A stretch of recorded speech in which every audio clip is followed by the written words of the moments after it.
Hey folks, good evening. Thanks for tuning in this evening on Conversations with John. I'm with Bob Hall tonight. Bob is a wonderful church member, active in a lot of our Sunday school classes and ministries we have going around. Hello, sir. Good evening. Good to be here. It's great to see you, man. We'll get into a little bit why he's my hero and why I've been looking forward to this. But Bob, tell me what brought you to St. Pete? Actually, in nautical terms, we came aground in St. Pete. We had been living in Washington, D.C. area. I was working for the Army, and Judy was working for the National Association of Social Workers. And we left there. We had an opportunity to do a group sail over the Atlantic to Spain, and then in the fall of 1992, we did a trip with over 100 boats, mostly European, who were retracing Columbus's route on the 500th anniversary. Right. 1992 was 500 years. Now, let's just pause, because you said something that I think, if they don't know, it totally went by him. What? That's why the man is my hero. He used, and I want him to define the word for you so that you may have missed it. You said you did a group sail. What is a group sail? It was an organized rally. There was a gentleman who lived in England by the name of Jimmy Cornell, who ran a company who organized these ocean sailing rallies. And this was, I heard about this one, and it coincided with the time I was offered a early retirement, and I said, hey, serendipity, it's here, we'll grab it. And so we did, but we went over there, and then when we came back in the fall of 92, we actually came later than Columbus, because Columbus didn't know about hurricane season. Right, well. So we waited till after, and then we came over and arrived in the Bahamas in December. And then we had sold our house in Virginia, and it was kind of, we were what sailors call NFA, no fixed address. There you go. So we were coming back, and the big topic was, well, where are we going to settle? Which, and when you're 60s, that's an interesting question. Right. But Judy had contact with the gentleman who ran the juvenile welfare board here. Okay. And he had said to her, if she was ever looking for a job in this area, she should contact him. So she did, and we drove over here from the East Coast. And she interviewed, got the job, and so we brought the boat around here, and we settled in, and we haven't left. We've lived on the boat for a while, and then we bought a house, and well, then there's more to the story. There's more to the story. That's an answer to your question. How did you get it? So just to clarify, on this one of the second group sail you did, you retraced Columbus's journey from Spain to the Bahamas. Right. And that was how many sailing boat vessels, ships, boats? What's the right word? Boats. How many boats were in that group sail?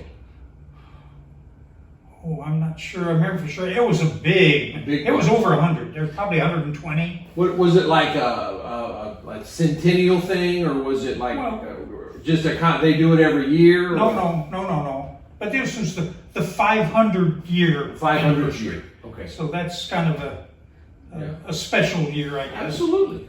And how big was the boat? What size was the boat? What kind of boat was it that you did that? We did that in a 37-foot boat. It was a CSY, Caribbean Sailing Yachts, 37. Uh-huh. Nice boat, comfortable, well-behaved, sturdy, slower than all get out. we were always the last one in, but we were racing. Yeah, right. It was the glory of being there and doing it.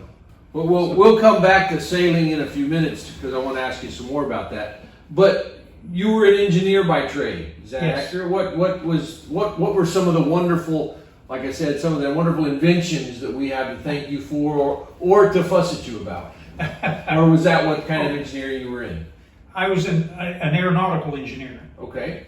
I went to college under Navy ROTC scholarship, so I served 3 years in the Navy Right. on an aircraft carrier. Then I went to work at Boeing in Seattle, and then after about 4 years, I moved from Boeing to McDonnell in St. Louis, Mm-hmm. and then I left there and I went to work for the Army's Aviation Development Branch. Mm-hmm. And my claim to fame is that I spent a lot of time working on the Black Hawk helicopter. Very cool. So I kind of know it inside and out. And it really upset me the other day when I saw an article that they're talking about replacing it. Yeah. And then I looked back and said, that was 40 years ago. So I guess it's...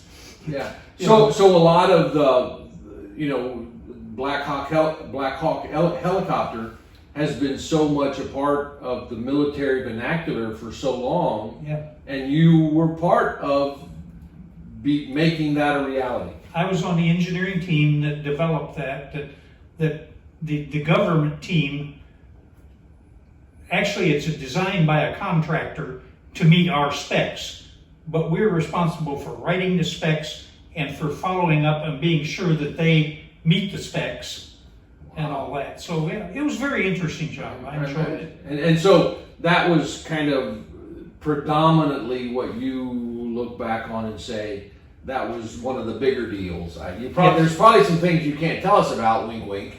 But there are. Yes.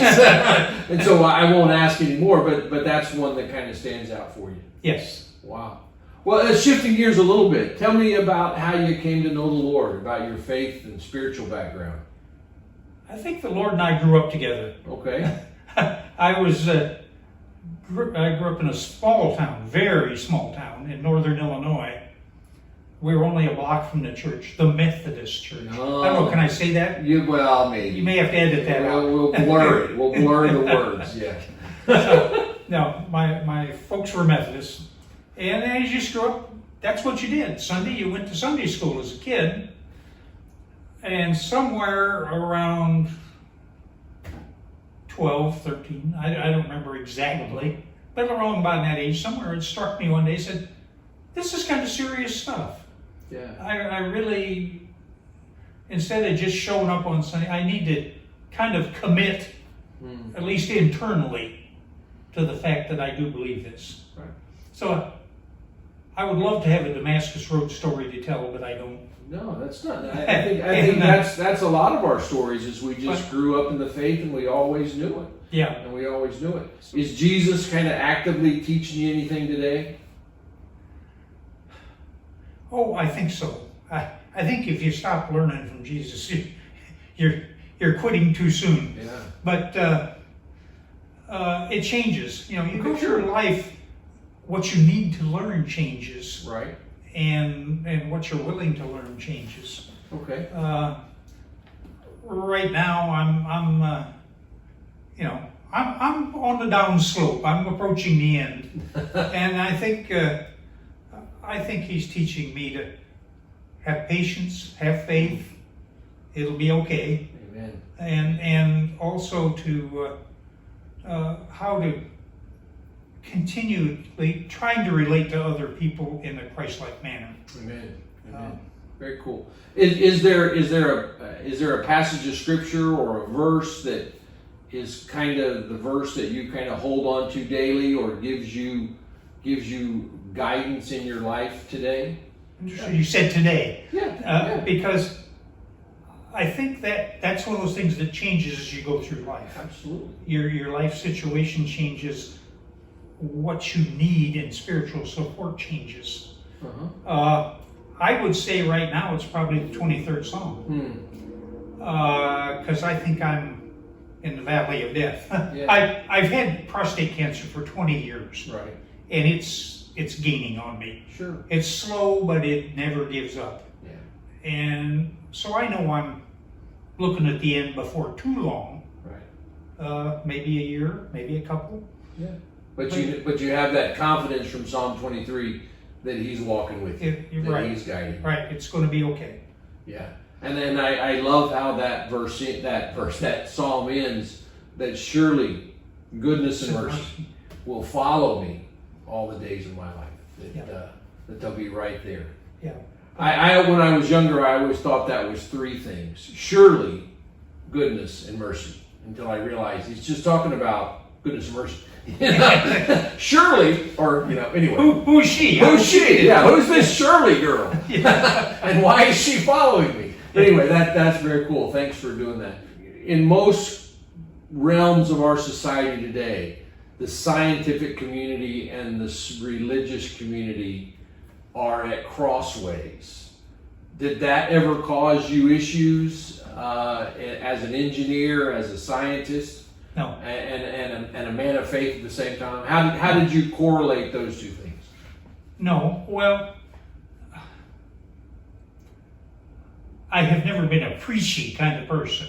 I didn't run around waving the flag saying, but I never hid it either. I just lived my life in a way that I thought it should be lived. Okay. And I never had any problem over that. And I think there's a lot more faith in the scientific community than the popular press would lead. I agree. Totally agree. But, sometimes people just don't feel it's worth the hassle to stand up and admit it or make an issue of it. So we don't. But no, in answer to your question, sure. It never caused me the slightest problem. That's very cool. And again, were they separate realms, or were they integrated in your mind? The scientific and the spiritual community, the faith community. In my head, they are not separate. Good. No, I don't think being Christian denies science. Amen. I had a scientific career, and I like science, and I like things to be supported by data. Mm-hmm. Yeah. But if you really dig and you really think about it, rarely does data ever contradict religion. Mm-hmm. You have to kind of understand and sometimes work to fit them together, but there's no conflict in my mind. Amen. I agree. God bless you. Thanks for that. Well, let's kind of shift gears here, and as I said, one of the things, since I've been a small child, I don't know what has intrigued me about the water and sailing, but it's always been a love and a fascination of mine. And this man is a hero of mine because he's done something that I've always wanted to do, and to this day still want to do. And you sailed around the world. We did.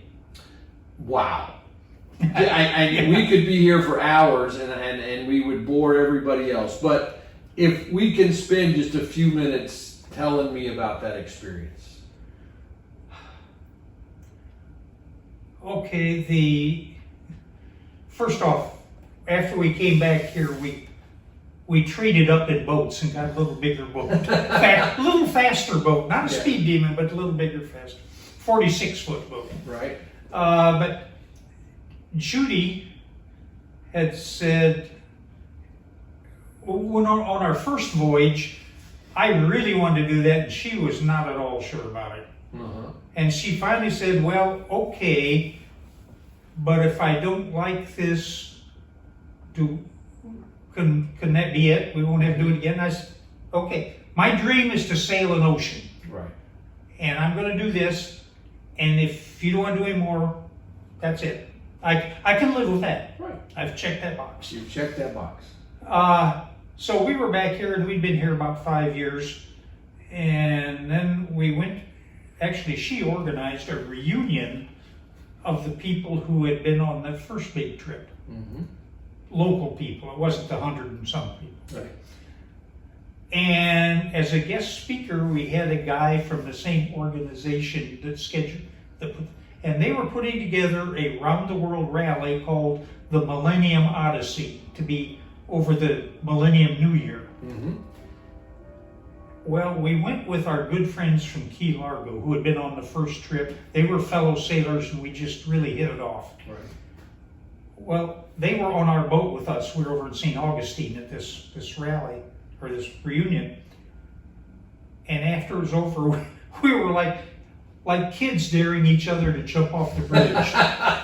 Saying, well, we would do that if you'd do it. And I bit my tongue. I had said I would not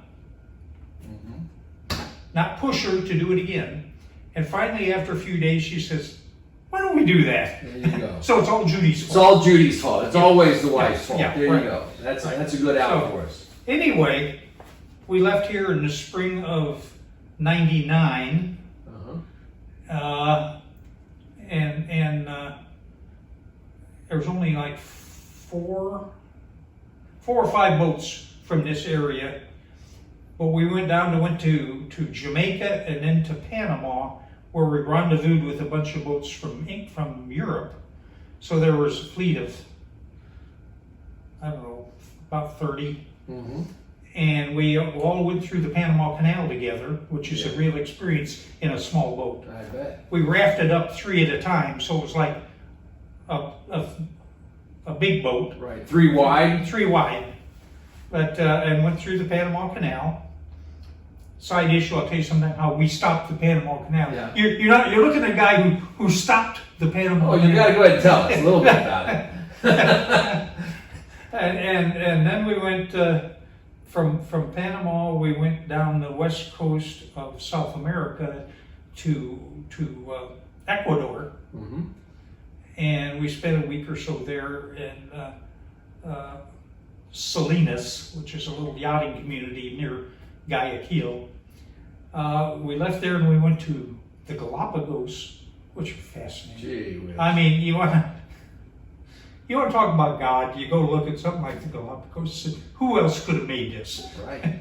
But then we went from there to French Polynesia, we had some engine trouble there.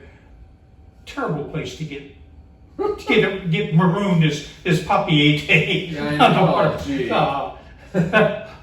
Lots of French croissants for breakfast. Yeah. Oh but we did that and worked through those islands over as far as Bora Bora, which is beautiful. Another beautiful place. Oh gosh, yes.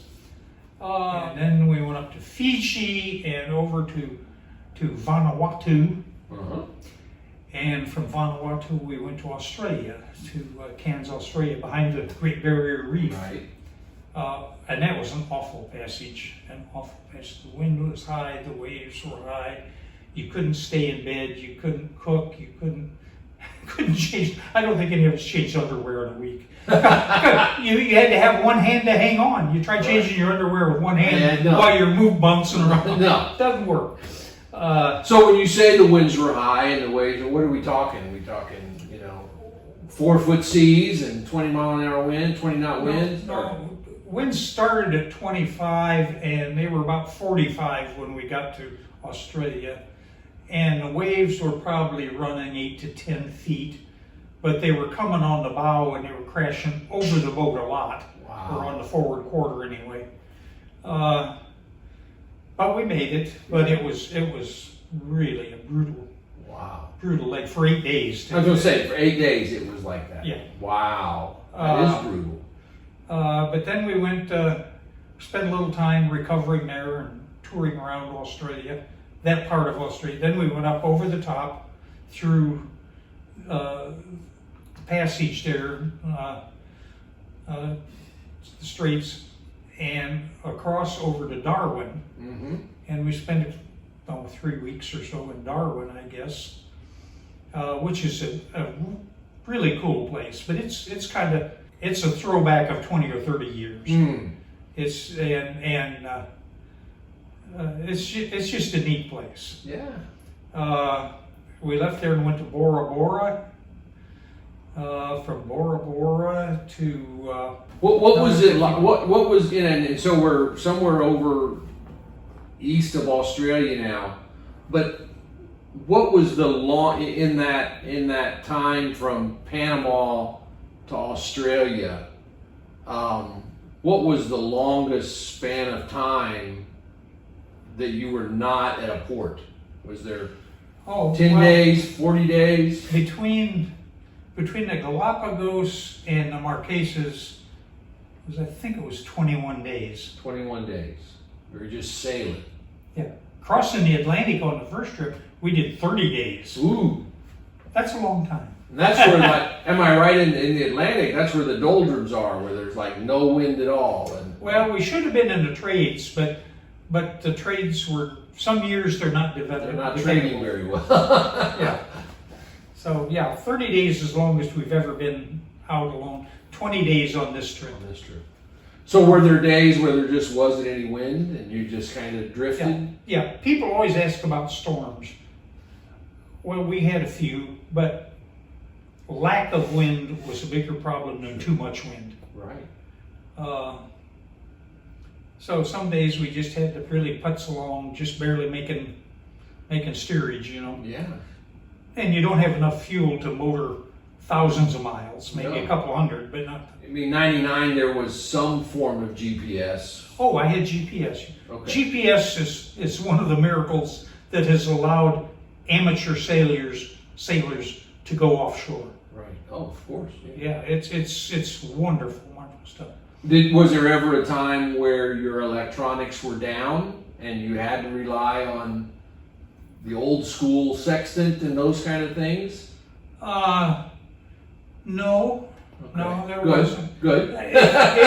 If you remember, and if you're, I don't know, if you're enough of an aficionado to remember, back in '99 there was what they called the rollover date, and they were worried about Y2K and Right. computers going down. Yeah. Well, a lot of the GPSs had been programmed their dates, but they had only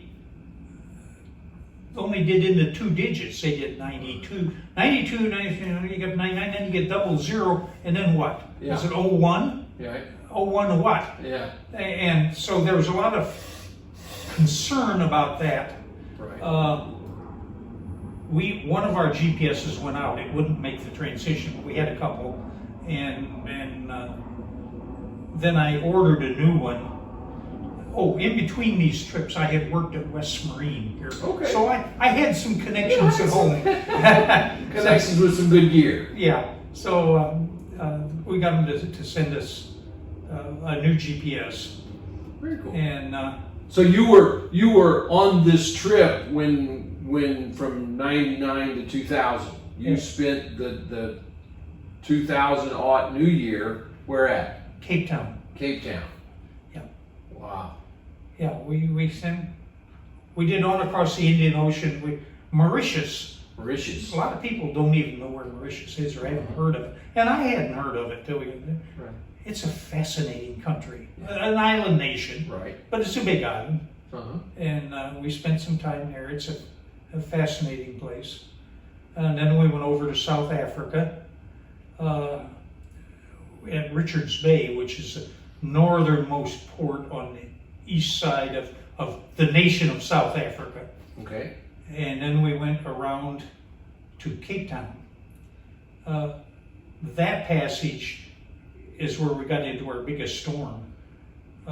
There are off of Darwin. Yeah, there's storms down there all the time, Yeah. supposedly. Yeah, although we didn't get in the storm down off the Cape.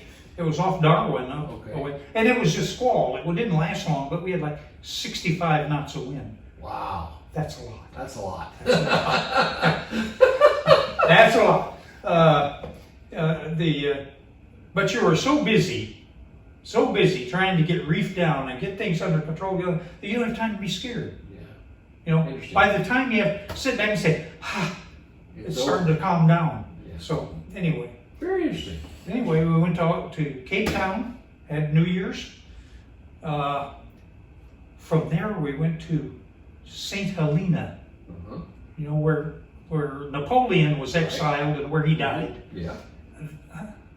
It's another fascinating. The places we visited, some of them were really cool. I know. Really cool. And they had no airport. It's just a rocky out of the ocean. Right. They don't even have a good harbor. If it's not settled weather, you can't stop there. And if I remember correctly, around this time in the trip, you had some dental work done. Is that right? Who you been talking to? I've been talking to you. Yeah. Yes, I had lost a filling out of my front teeth. Uh-huh. And there was one dentist in St. Helena, and he set aside an hour each morning for walk-ins. Other than that, it was all appointment. Well, we were wanting to get on our way. Sure. Carnival in Brazil was waiting. Come on. So Judy and I jumped up one morning. We take the dinghy in, and the town there, Georgetown. Everything the British said has Georgetown in it. Right. Well, it's a long valley up here. The street is the town is probably only 2 blocks wide, but it's a mile long. Mm-hmm. And we walked all the way up there to the dental office, and we were too late. There were some people ahead of us. So we said, well, tomorrow we were sitting on his step at 6 o'clock in the morning, I think. There you go. And he worked on me and did a good job. Its filling's still there. Well, 20 years later. There you go. But he had dental school in Great Britain. But the way with they do it, and the French did the same thing in French Polynesia. Doctors and dentists, professionals like that, they will put them through school, but then you have to serve X number of years in one of their outposts. And so this guy was in St. Helena for, I don't know, 3 or 4 years. Okay. But it worked, you know. Learning on people like you that just happened to sail in. Yeah, well, and doing all the locals. Sure. I think he enjoyed us because we were a change of pace. Yeah, sure. But anyway, from there, then we went up to Brazil. We did Carnival, which is wild. I don't know that. Yeah, So you sailed across the Atlantic again to Brazil. Yeah, the South Atlantic this time. The South Atlantic. Yeah, to Salvador, Brazil, which is, they claim it's really the genuine old Carnival. Yeah. It's not Rio. It's not tourist Carnival. Right. And then from there we came around and up to the Caribbean, to Grenada and St. Lucia and Antigua, and then home. Very cool. And that took you how long? A year and a half. A year and a half. So the whole trip was about world peace or unity of the world. So tell me about the reason that you sailed this, other than just the pure joy of it and checking the box. It had a deeper purpose. Yes. Again, as the organizer, Jimmy Cornell, was very devout Catholic. He had grown up in Romania, but he snuck out away from the communists and got to Britain and lived in Britain. Wow. But he wanted to do this, so they had a lamp like this. Everybody got a lamp like this. Every boat. He had one of the boats. I don't even remember which one now. Master boat had a lamp that had been lamp had been lighted at the Church of the Holy Sepulchre in Jerusalem. And those boats had come through the Med then and across, and that's how we all gathered together here, or in Panama. And we took these, and we had a whole stash of these lamps, and at each major port there would be a presentation of the lamp to local leaders, and the message was, this was hopefully a symbol of peace and goodwill. That's cool. I don't know, I look back, I'm not sure how much good that was. Yeah, I think it did a lot. It's a great idea, Yeah. and hopefully it works some. Yeah. But it meant something to you, and I think for those people that were part of the ceremony, it was probably very significant. Oh, I think it was. There were some neat things, like in Papeete, we made the presentation in the local church. They came down, and there were hundreds of people around, and they treated us like celebrities, and they kind of heard us, and we had leis on our neck, and it was very cool. the whole thing. And we got to the church, and they did the presentation and the choir, it was a beautiful choir. And they had written a song especially for our occasion. And, you know, there's a lot of that stuff. A lot of ceremonies. It's cool. It's very significant. Yeah. Very significant. If you, well, that's cool. That's a neat lamp. And did every participant in the boat have one to take home like you do? Oh, yes. Oh, yes. Very nice. That's beautiful. And it's been around the world also, other than it just was on our boat. Yeah. Yeah.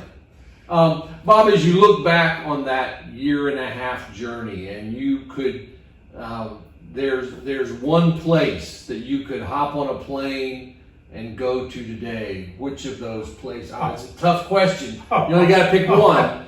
Pick one, and tell me why. It would probably be Australia. Darwin. It was just. If I was going to go there, I presume you're talking about going there and staying. Or just visiting, yes, for a while. If you go that far, you better stay for more than a day. It was just, it felt comfortable in common language, almost. Sure, yeah. Aussie is not quite our English, but and beautiful country. Just absolutely beautiful. Okay. I don't know, but yeah, that's fine. That's the first one that came to your mind. That's good enough. And again, you know, kind of as you think back on that trip, are there any spiritual lessons? You know, when we talk about our relationship with the Lord and Psalm 22 and Psalm 23 and walking a daily walk with the Lord as a sailor or as a circumnavigator, are there any common lessons in life that you could teach somebody like me? Well, I don't know if you call them lessons. They're truths. It is, yeah, a truth, I think. When you're out in the ocean, I mean, way out, and you're alone, and all you can see in any direction is water or sky and clouds, it really kind of gives you some perspective of God, the greatness of God. It's I mean, it's just water, but man, there's so much. He created all this, and he created all of the different. I think God must have had a good time creating the earth, because he made some interesting places. Absolutely. And the different cultures. Oh, the people were. People are a whole different subject. I was not, when we started these trips, I was not very much of a people person. I was the engineer. If you remember when you go to, I don't know where you went to school, the engineers had pocket protectors with little colored things and a slide rule on their head. Now, I know some of the young people don't know what a slide rule is, but Google it. It's interesting.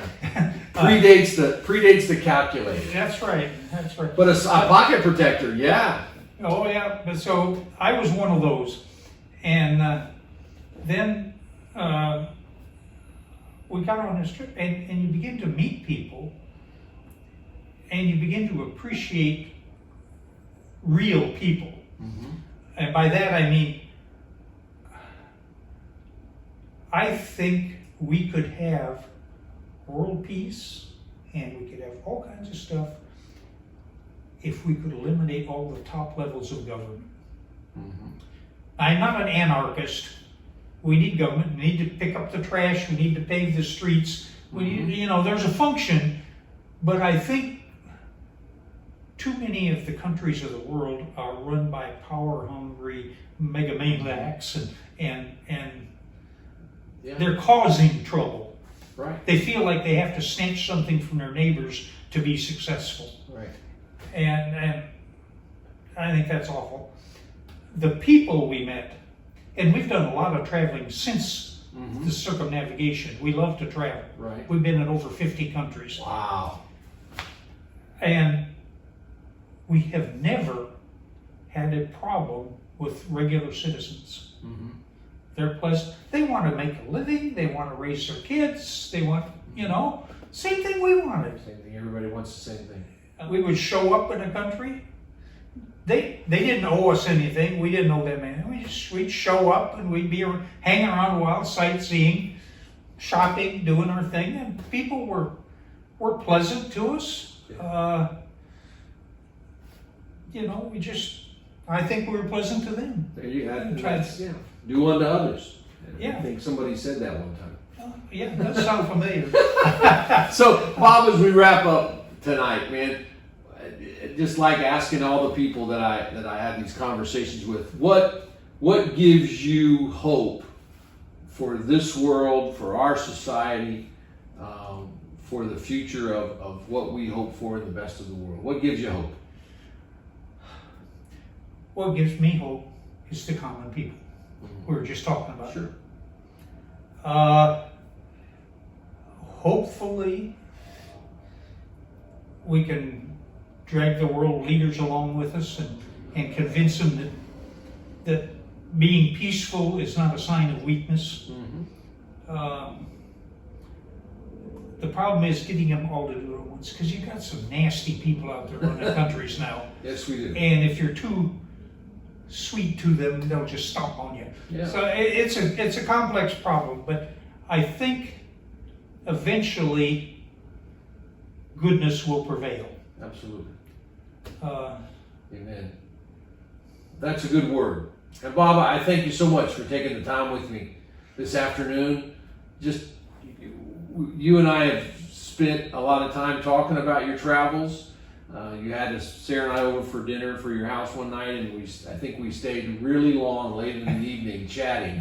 But again, I thank you for doing that again, because like I said, man, you have checked a box that I want to check, and I hope one day I get to follow along and participate in it. But thank you, man. okay, can I Sure. get in one more thing? Absolutely. As they say sometimes, one more thing.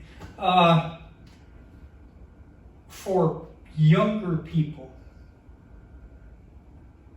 I would encourage you to step out on faith.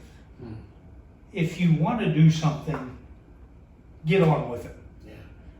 I have met way too many people of my age, or my generation anyway, who we talk about this and they found out we sailed around the world, and not everybody wants to sail around the world, and that's good, or it'd be awful crowded out there. But they had a dream, and they put it off, and they put it off, and they put it off, and then one of them had a heart attack, or they get arthritis so bad they can't walk, or they get this, and I have heard over and over the phrase, "I wish we had." I tried to live in a way that I wouldn't say that when I got old. Amen. And I think I can. There isn't many things that I wish I had done. So, go for it, guys. Good word, brother. Thank you so much. Thank you, Bob. And thanks for joining us tonight. God bless you. Be wise, be safe. And as Bob said, get after it and make your dreams come true. We'll see you next time.